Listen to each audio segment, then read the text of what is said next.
It's the Locked On Podcast Network, your team every day.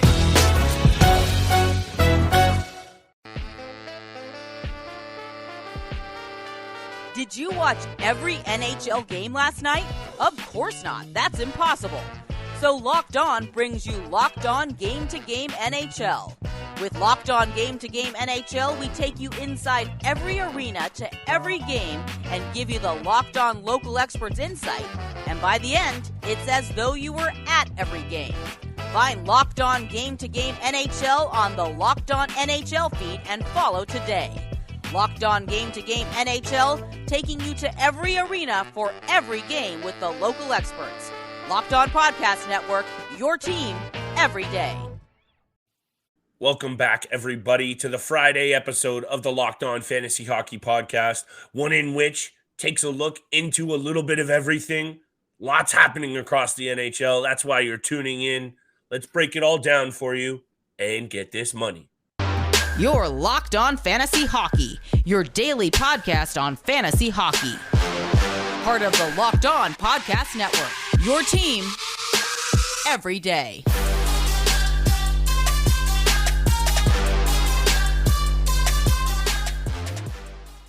You heard the music and you know what time it is. We are back for a Friday episode of the Locked On Fantasy Hockey Podcast.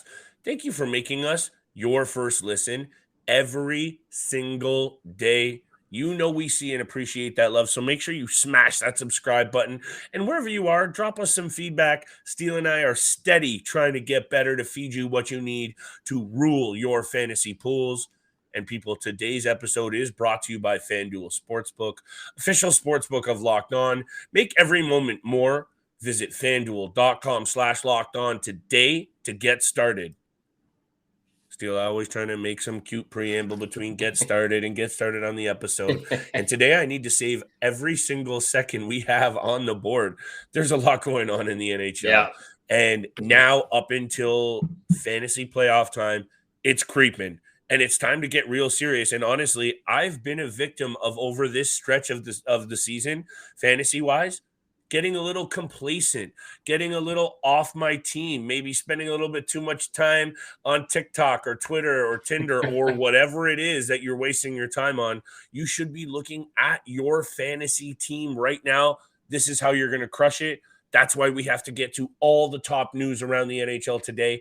Alex Ovechkin back, Cam Talbot back, Patrick Kane on a heater, some injury news out of the Nashville Predators, and we're going to round it up with some of the top trade deadline news around Timo Meier, players like Luke Shen, all implications on your fantasy team, plus big-time bets. Steele, I'm done talking for now. I want to throw it over to you because a quick glance, you and I talked a lot about the Washington Capitals and what we thought about they're going to do in the playoffs.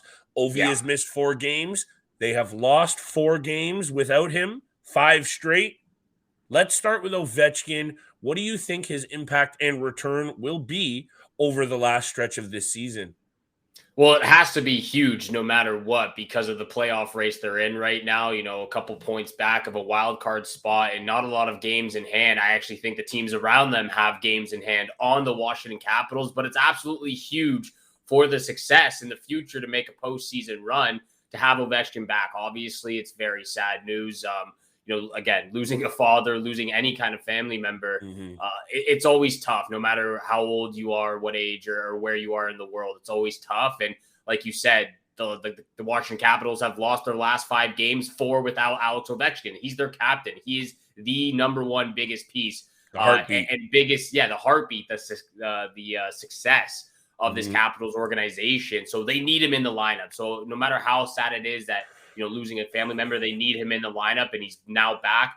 Played last night against the Anaheim Ducks. We don't know the score of that because we're recording early, but they need him because they were in those 5 games. They were outscored 20-8, and that's unacceptable. As well as Ovechkin being the success for this team, I think a lot of the attention also needs to go on Darcy Kemper as well. He needs to stand on his head for the remainder of the season. Too many times he's let in a few muffin goals in the games, not been his best, not been as sharp as we saw him last year with the Colorado Avalanche. So a lot of attention on Alex Ovechkin to get the job done offensively, and a lot of attention should be on Darcy Kemper to get the job done in the blue paint.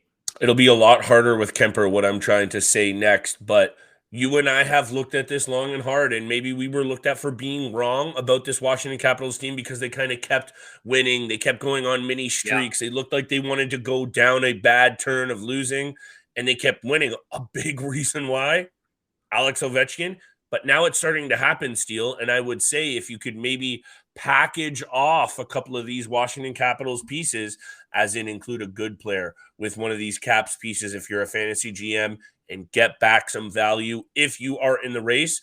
I'm just wary about the value of a lot of these major pieces of the Washington Capitals, other than Alex Ovechkin down the stretch. Steele, that's the first thing you have to look at with that Alex Ovechkin news. And the second thing we want to look at is the return of Cam Talbot. And look, the Washington Capitals are in tough to make a playoff spot. The Ottawa Senators are obviously even in a tougher spot. 4 points back. Something tells me, though, Steele, one of these teams, I don't know who it is. Maybe it's because we're talking Talbot and we've talked so much about the Ottawa Senators. One of these teams here, Detroit, Washington, Buffalo, Ottawa, I think they're going to go on some kind of heater at the end of the year and make it in there as a wild card team. Maybe we'll have a special episode on wild cards.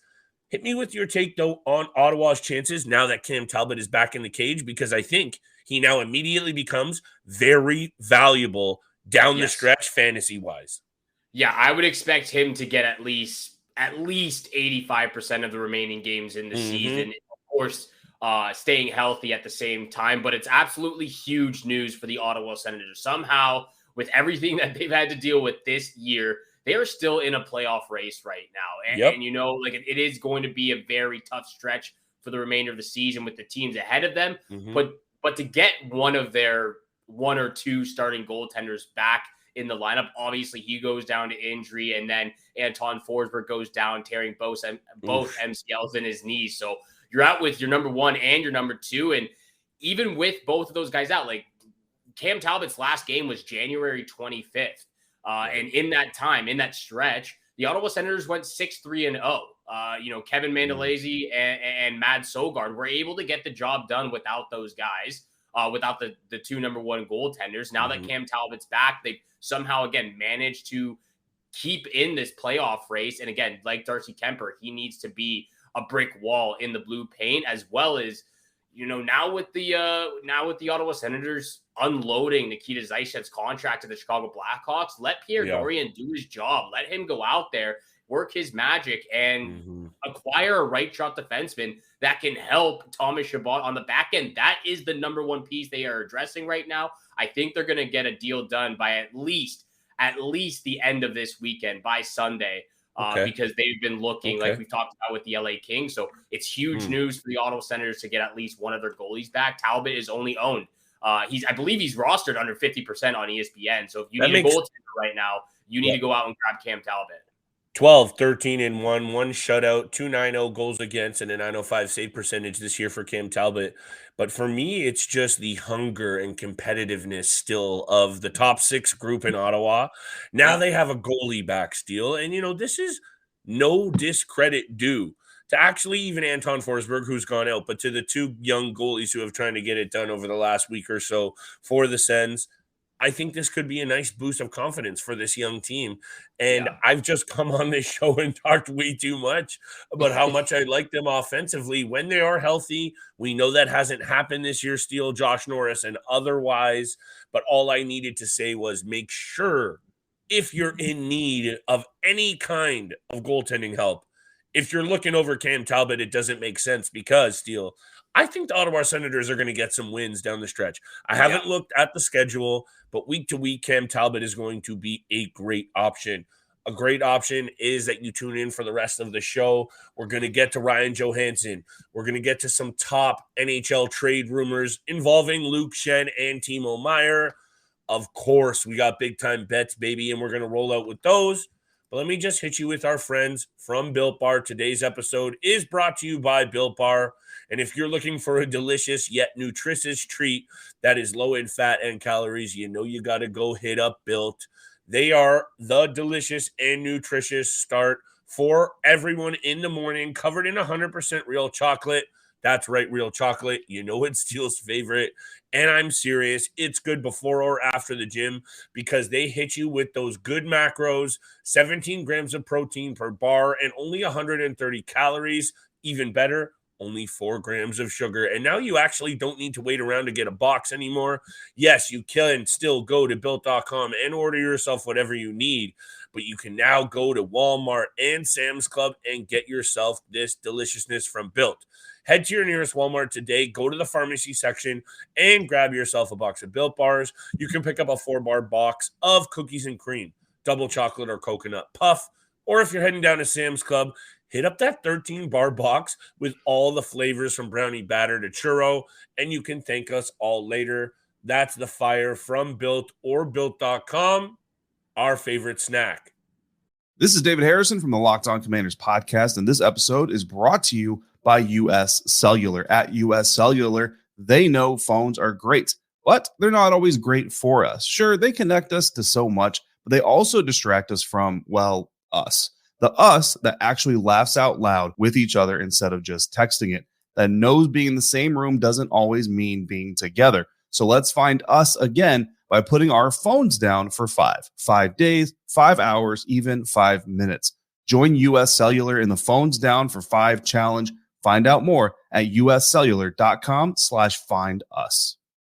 Thank you so much for making the Locked On Fantasy Hockey Podcast your first listen every single day. Don't forget we are available and free on your favorite podcast platform, Spotify, Apple Music. It doesn't matter where you listen. Tune in each and every day. Also on YouTube, make sure you hit the subscribe, hit the follow button. You get all the latest content, 7 o'clock in the morning Eastern time. We appreciate the support out there. We see you guys. Don't worry about that. Let's continue on the hot conversation. Obviously, trade deadline. Guys are heating up right now, trying to showcase one of those guys, Patrick Kane, Chicago Blackhawks. They've actually turned it around the last week, which is surprising as well. I think they've won like their last 3 or 4 games, it seems like, or been at least close in those games. But Patrick Kane is he's out there and he's trying to prove something to a lot of those haters that have been calling him out, saying that he still can't move up and down the ice. He needs to maneuver. He needs to skate a little bit better, but he's out there. Last 4 games, 7 goals, 10 points total, and 17 shots on net. He's now at 45 points on the season, which isn't too bad as a 33-year-old. Again, a lot of debate on still what happens with Patrick Kane's future with the Chicago Blackhawks. Obviously, Tarasenko, the Tarasenko trade, the Ryan O'Reilly trade. He didn't seem too happy about that, but yeah, how awesome is that though, Steele? Seriously, it is not to cut you off. awesome. Apologies there, but how Patrick Kane is this? Seriously, he gets spurned, he gets pissed off, and look at him go and I want to throw it back to you because I have interrupted you, so my bad on that. I think what the Chicago Blackhawks have done over those last 4 games actually might be more impressive for Patrick Kane's trade value than the statistics. This guy is making this team who's this bad win 4 games. What's it going to do to a team that's on the cusp of winning a cup? Because I think that's my biggest takeaway for this. My goodness, this guy can still go. And I don't know about you, but that hip looks pretty good.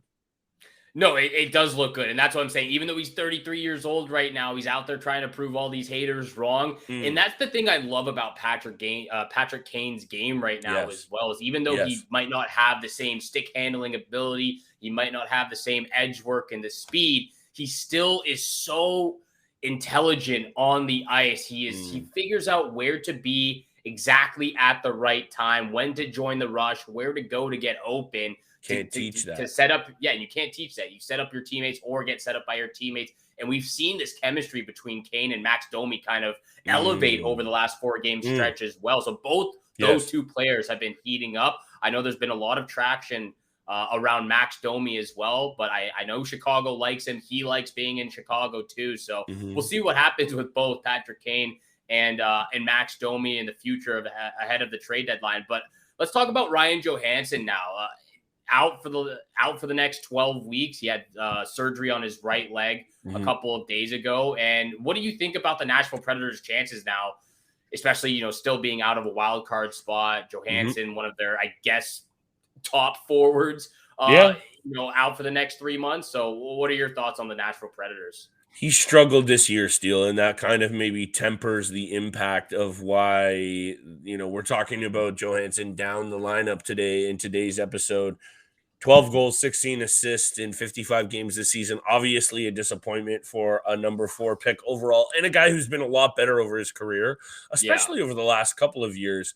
And he is an important piece, though. This Nashville team is definitely one of those clubs that gets it done by committee. And even without a guy like Johansson, to me, Steele, a general manager, David Poile, already came out and said they will not be buyers. So I actually think if they don't pull it together over the next week or so, they might start to become sellers. And what I read today was they're asking for 2 first-rounders for Mattias Ekholm. Yeah. I like Mattias Ekholm, but 2 first-rounders for a guy who really just, to me, is average offensively and good defensively seems like a very high price and a very David Poile move. So for me, I think this might really shift them into sellers. I don't know what that will look like in terms of the pieces. Maybe UC Saros goes on a heater, but they just don't have it offensively, Steele. There's not enough firepower in the cupboard to go up against some of these teams. So that's where I'm at with this Nashville Predators team. Although they're well coached, they have some pretty solid defensive depth, and I do love Saros. I just think if they maybe even slide a couple games, they'll become sellers almost immediately. Yeah, and my early bold prediction of the Nashville Predators being a top 3 team in the NHL completely out the window. That was a garbage take. We're here for it. It's not garbage, Steele. I don't think it was pretty garbage. Okay, all right. I'm trying to prop you up here, but all right. No, that happens to the best of us. I really did feel the Nashville Predators, it was going to be a dark horse team this season. But, talk about Ryan Johansson. He is a very talented player. He has been a very talented player throughout his NHL career, but also one of those guys that to me, has just been very inconsistent as well. Like, he'll put up 70 points, and then the next year he'll put up 31. Last year he put up 63. The year before that. The year before that, he put up 22 and 48. So very inconsistent, talented player. He's one of those guys that at this point, or even the last few years, is probably not draftable. He's one of those guys that you pick up every few weeks off the waiver wire for an advantageous four-game week on their schedule. But also, again, like, I'm looking at the stats for the Nashville Predators. When you have a defenseman who leads the team in points, who's Roman Josi, that to me screams problem. Like, you never a good thing. Yeah, you can't have a defenseman leading the team in points at 50. Duchesne 17 goals, Forsberg 19 goals. Both those guys had over 40 goals last year, so definitely a down season for both of those guys as well. But like you said, I'm not sure how much of sellers the Nashville Predators are going to be, because I know I've heard a couple of names tossed around. Mattias Ekholm being one of them. Nino Niederreiter apparently Tanner Jeannot, which I think is not going to happen, but who knows? But Nino Niederreiter has been kind of linked to the New Jersey Devils as well. Dante Fabro is a defenseman who could be moved. So yeah, let's get over to the New Jersey Devils now. Nice segue, Steele. What's going on with them and potentially landing Timo Meier? Well, they've been involved with so many names, and the one that I hear the most, and speaking of involved so much, Timo Meier, I think, has been involved with almost every single team that has a shot at the Stanley Cup this year. The one that makes the most sense to me, though, Steele, I would see Timo Meier in red, white, and black in New Jersey in a heartbeat. But according to this latest report, it's Dawson Mercer that's holding up this piece of the trade between the San Jose Sharks and the New Jersey Devils. And I think just very quickly, and, we wanted to just mention as well, we don't need to break anything down, the Bruins and Penguins are the two main teams that are going to add Luke Schenn if Luke Schenn goes to either the Bruins. Hold up. Sorry, Flip. Sorry to cut you off, but breaking news. Yes. Boston Bruins acquired Dimitry, Orlov, and Garnett Hathaway from the Washington Capitals. Did I not just 3 draft picks and Craig Smith? Did I not just spit out the words, the Boston Bruins, interested in Luke Schenn? Oh, my goodness now. Okay. And hit me with that trade one more time, please. That's absolutely incredible, especially since we were just talking to Ian McLaren, and he was pretty much saying that the Vladislav Gavrikov trade was almost a done deal. They were just trying to work out cap space. So here's the deal right now. Boston Bruins acquire defenseman Dimitry Orlov and Garnett Hathaway from the Washington Capitals in exchange for a 2023 first round pick, a 2025 second round pick, a 2024 third round pick, and forward Craig Smith. That is, in my opinion, a high price to pay for those two players. Steele, that's a good package going to Washington.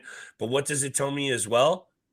This Boston Bruins team and franchise thinks it is made for a Stanley Cup, because from their point of view right now this season, I actually like both moves for both teams. That's where, and when I think about it now, Orlov in the mix, Hathaway in the mix, I think maybe the Boston Bruins have seen and heard what the other teams around are doing, and they're doing Boston Bruins-esque things and getting very tough. Both of those players play with a bit of edge, and I like Orlov's game when he's on it, because he does bring that offensive flair when he has those good days. Perfectly said. I think both Orlov and Hathaway scream Boston Bruin players. Like, they fit into the mold and style that the Bruins play to perfection almost. You know, I'm a big Garnett Hathaway guy, a fourth line grinder, bruiser, who is a very physical guy. We know Orlov can be physical and is a puck mover. Man, the Bruins from time to time as well. always The Bruins do this. always do this. They always do this. Man, that's annoying. We said this that this is probably the time to go all in. So Boston Bruins going all in. It looked like they were going after Gavrikov. That's not happening. They land Dimitry Orlov and Garnett Hathaway. Absolutely. Wait a sec. Incredible. Also, doesn't this maybe tell us where the Washington Capitals franchise thinks they're at?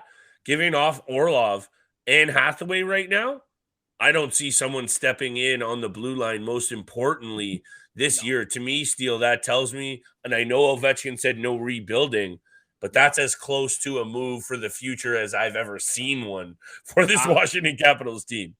Look, they get Craig Smith, who's okay. He can play the third line center, and then you get 3 draft picks. That's okay too. They need to get John Carlson back. I know he's back and skating with the team in non-contact jersey. You know, obviously after that tough injury, but they need John Carlson. Good move for their future. To help. Good move for the future. We'll see what the Capitals can do. Let's continue on the conversation though of Timo Meier, the New Jersey Devils, and the San Jose Sharks after this. This is Nick Morgan from the Locked On Predators podcast, here to let you know the following message is brought to you by Discover. Did you know you can reduce the number of unwanted calls and emails with online privacy protection, the latest innovation from Discover? Discover will help regularly remove your personal info, like your name and address, from 10 popular people search websites that could sell your data, and they'll do it for free. Activate in the Discover app. See terms and learn more at discover.com/online privacy protection. Hi, this is Walker Mayo, one of the local hosts of the Locked On Podcast Network. Instead of hearing me right now, we could be talking about your business and helping you reach local, passionate sports fans just like yourself.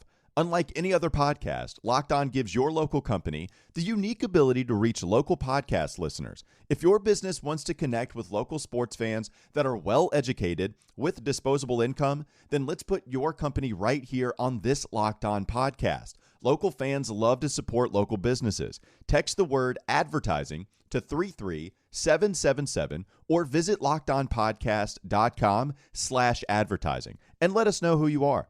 Our team will assist you to achieve advertising success with Locked On. Once again, text the word advertising to 33777 or visit lockedonpodcast.com/advertising. We look forward to hearing from you.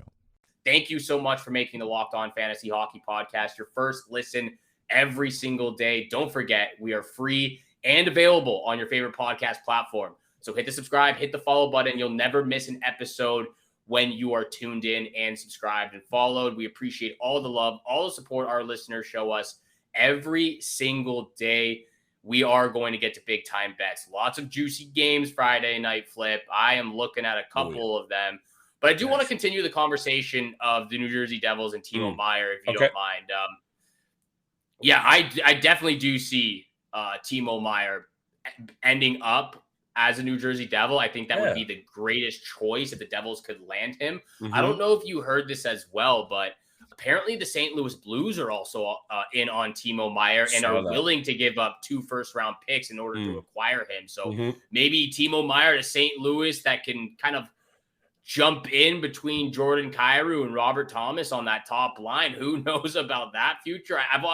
This is kind of a little bit of a sidetrack as well, but I've heard that Torrey Krug is getting a little traction potentially ahead of the deadline. But what are your thoughts on Timo Meier, New Jersey Devils, and potentially maybe going to St. Louis? Yeah, Doug Armstrong, general manager of the Blues, has proven that he can be a very aggressive general manager. That's, not exactly new news or a bold take. To me, if you're the San Jose Sharks, I think you might be able to maximize on the return a little bit more. And I don't know.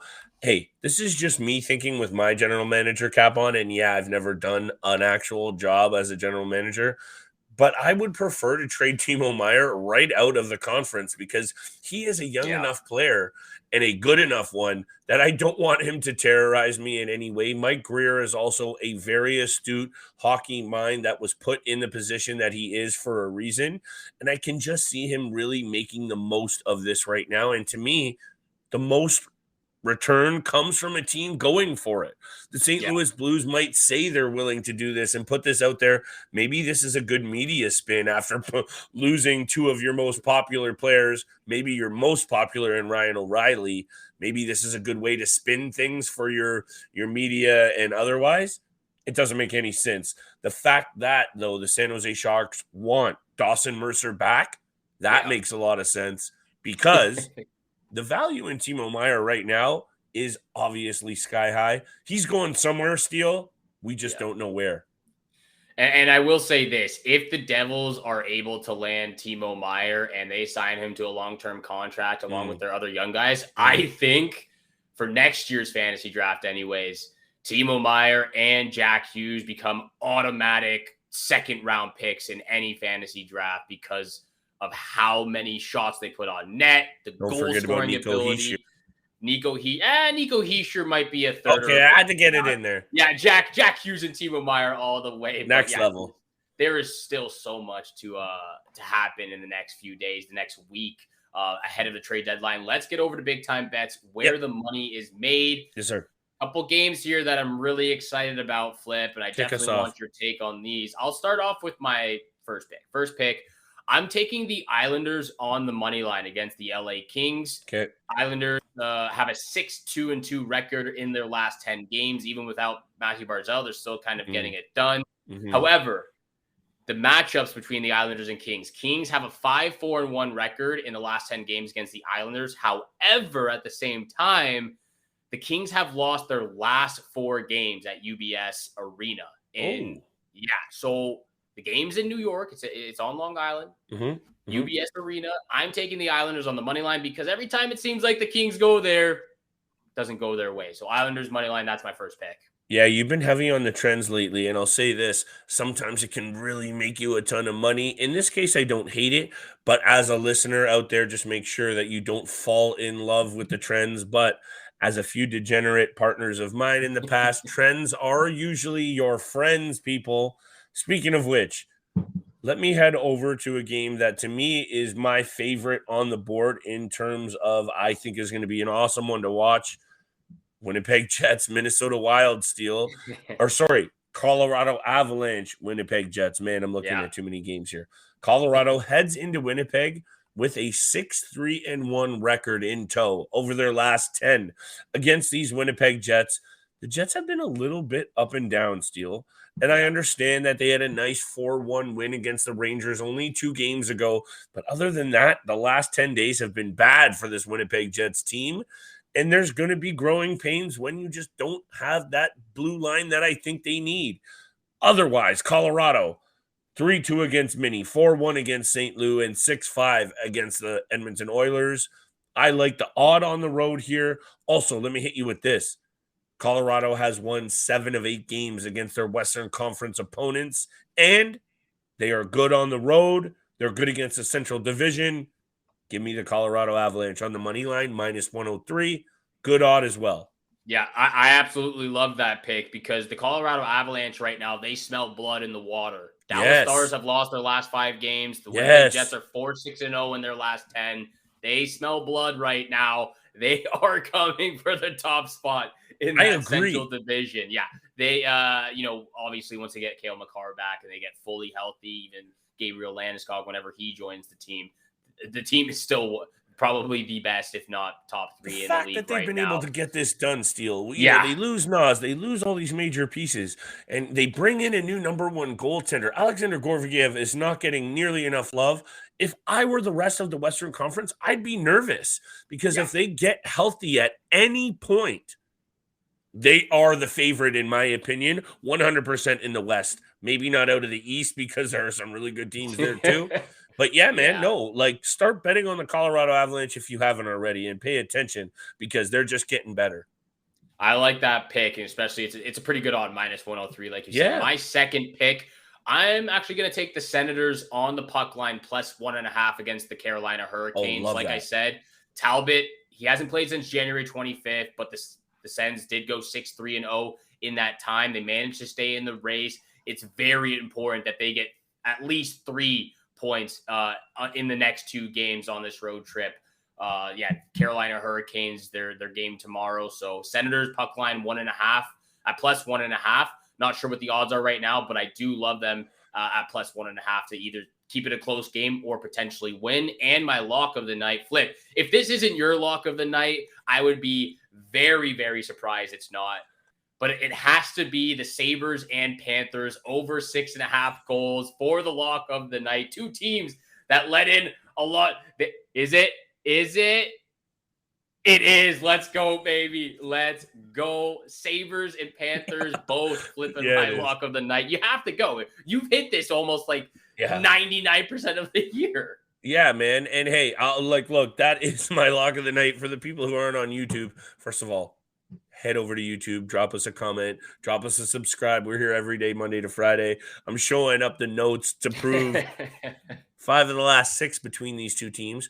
Regardless, actually, if you look at all of their games, they all go over the number. But actually, when they go head-to-head, 5 of the last 6 have also gone over the number, Steele. And you know what I'm going to do? Because I saw that teasing it to 6.5. Some boards have it at 7 right now.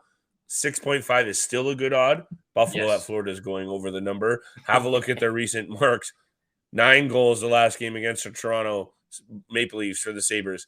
Then 6 goals, 10 goals, 7 goals, 9 goals, 6 goals. It's messy. This one's going over the number for sure. And actually, you know what I was going to think you were going to say, because I've been talking about it so much, and he has looked really good.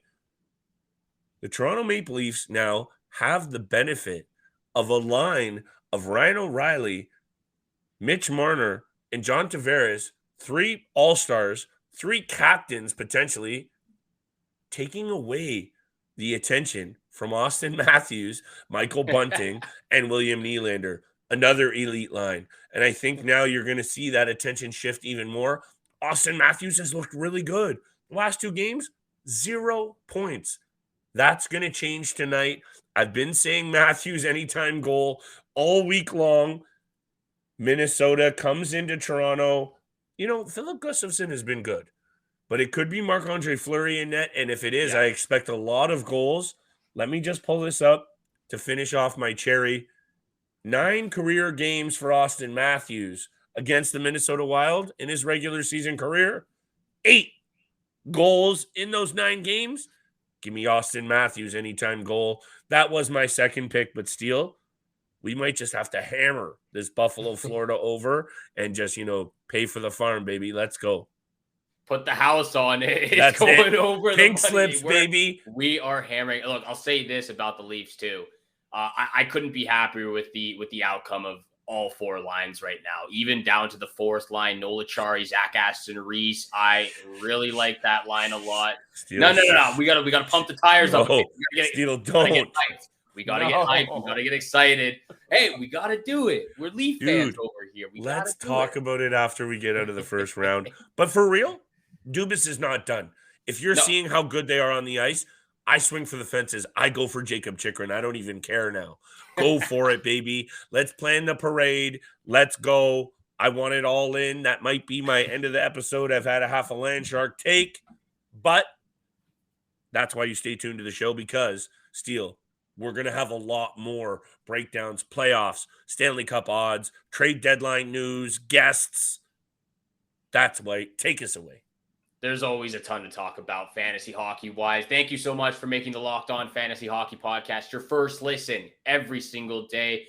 We are available Monday through Friday, 7 o'clock in the morning Eastern Time, available on YouTube and wherever you get your podcasts, on your favorite podcast platform. Thank you again for tuning in for today's episode with Flip and I. Have a great day. Good luck with all your bets out there, and we shall see you back here again on Monday. Peace. Hey, Prime members, you can listen to this Locked On podcast ad-free on Amazon Music. Download the Amazon Music app today. Hi, this is Walker Mayo, one of the local hosts of the Locked On Podcast Network. Instead of hearing me right now, we could be talking about your business and helping you reach local, passionate sports fans just like yourself. Unlike any other podcast, Locked On gives your local company the unique ability to reach local podcast listeners. If your business wants to connect with local sports fans that are well-educated with disposable income, then let's put your company right here on this Locked On podcast. Local fans love to support local businesses. Text the word advertising to 33777 or visit lockedonpodcast.com/advertising and let us know who you are. Our team will assist you to achieve advertising success with Locked On. Once again, text the word advertising to 33777 or visit lockedonpodcast.com/advertising. We look forward to hearing from you. Did you watch every NHL game last night? Of course not. That's impossible. So Locked On brings you Locked On Game to Game NHL. With Locked On Game to Game NHL, we take you inside every arena to every game and give you the Locked On local experts insight. And by the end, it's as though you were at every game. Find Locked On Game to Game NHL on the Locked On NHL feed and follow today.